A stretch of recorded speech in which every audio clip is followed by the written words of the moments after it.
একদিকে বলা হচ্ছে তেলের কোনো সংকট নাই, আরেকদিকে বাস্তবে কি ঘটতেছে সেইটা তো সম্পূর্ণ ভিন্ন। এই নিয়ে দারুণ অসন্তোষ মানুষের মধ্যে। এইটাই যদি না দেন তাহলে কি আমরা জাস্টিস পেলাম আপনার কাছ থেকে? মাননীয় স্পিকার, আমাকে ফ্লোর দেওয়ার জন্য ধন্যবাদ। এই বিষয়টি জাতীয় জীবনে এখন অতীব গুরুত্বপূর্ণ একটি বিষয়।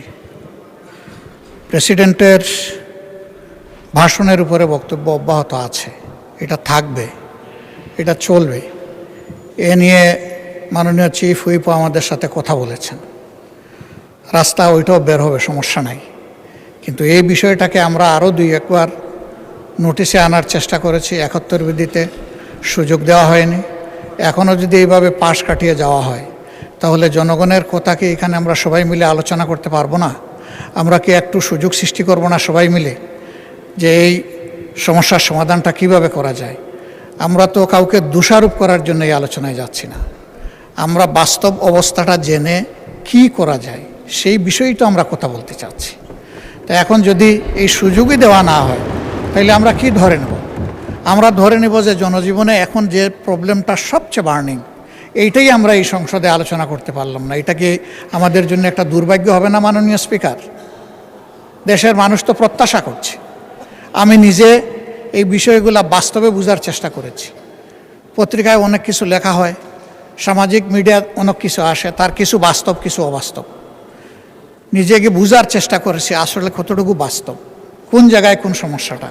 কিন্তু সব কিছু তো ওখানে গিয়ে আমি বুঝতে পারবো না, আরও কিছু বুঝতে হবে সরকারের সংশ্লিষ্ট মন্ত্রণালয় থেকে।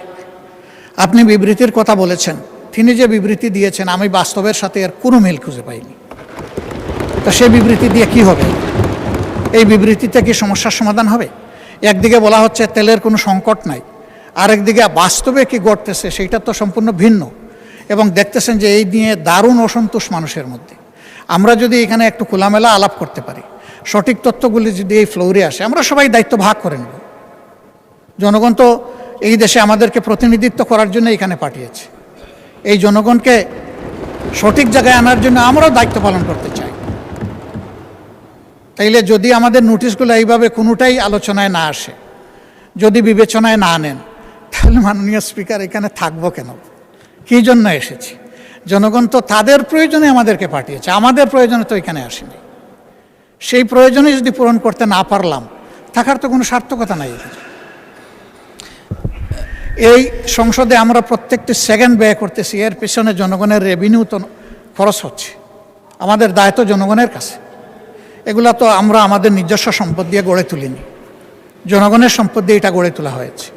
আর আমরা কথাটা বলবো এই মুহূর্তের সবচেয়েতে বার্নিং যে সমস্যা সেইটা নিয়ে। এইটাই যদি না দেন তাহলে কি আমরা জাস্টিস পেলাম আপনার কাছ থেকে?